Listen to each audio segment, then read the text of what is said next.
pamoja nami. And agree with me. Na ulie pamoja nami. I have a need in my life. Niko nayo tatizo katika maisha yangu hitaji. This is a true story. Ni historia ya kweli. That was all the man said. Hivi ndivyo alivyosema mwanaume. So the preacher said, okay. Mhubiri akasema sawa. He began to lay hands on the man. Akamwekelea mikono yule And mwanaume. the Holy Spirit stopped him. Na Roho Mtakatifu akamsimamisha. And he said, do not pray with this man. Akamwambia tafadhali usiombe na huyu mwanaume. Or agree with him. Ama kulia pamoja naye. About the need that he has. Kwa ajili ya tatizo alilonalo. Because his need. Kwa maana tatizo lake. Is wrong.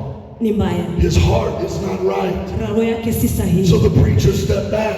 Mhubiri akarudi nyuma. He said, what is it that you want me to pray for? Akamuuliza basi ni tatizo gani unataka? The man said, I am not going to tell you. Akamwambia mimi sitakwambia. I just want you to pray. Nataka tu wewe uombe. And the preacher said, I will not pray for you. Mhubiri akamwambia sitakuombea. Unless you tell me what it is. Hadi niambie tatizo ni gani. And this man became angry. Na huyu mwanaume akakasirika. This is a true story. Hii ni story ya kweli. The man said, mwanaume akasema, I am praying. Ninaomba. That God will kill my wife. Ya kwamba Mungu ataua mke wangu. Because I want to marry another woman. Sababu nataka nioe mwanamke mwingine. This preacher said, mhubiri akasema, you better repent. And get right with God. Na upate sahihi. Or you might be the one who dies. Ama ni wewe peke yako utakayekufa. What a crazy request.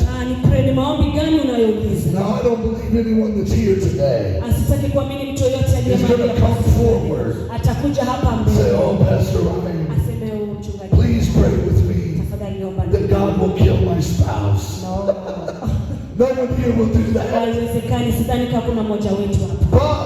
Lakini sometimes in our lives, lakini wakati mwingine katika maisha yetu, we may yetu, not even realize it. Wakati mwingine hatujitambui. There can be pride. Ya kwamba tunaweza kuwa na there can be wrong motives. Tunaweza kuwa vitu mbaya ndani yetu. There can be selfish ambition. Tunaweza kuwa uchoyo ambao upo ndani yetu. Where we want things for the wrong reason. Ambao tunataka vitu katika hali ya God wants to set us free from that. Mungu ataenda kutufungua kutoka kwa God wants us to desire the right things. Mungu anataka tukubali vitu vilivyo sahihi. And He wants us to desire them for the right reason. Mungu anataka tupende vitu ambavyo ni sahihi kwa wakati. So that when we ask Him, wakati tunapomuuliza, we will receive what we are asking. Tutapokea tunachomuuliza. James said, you do not have. Yakobo akasema ya kwamba hauli. Because you do not ask. Sababu haulizi. But then you ask and you do not receive. Wakati unapouliza na upati. Because you ask with wrong motives. Na sababu unaomba kwa nia mbaya. So today I want to challenge you. Leo nataka nikutie changamoto.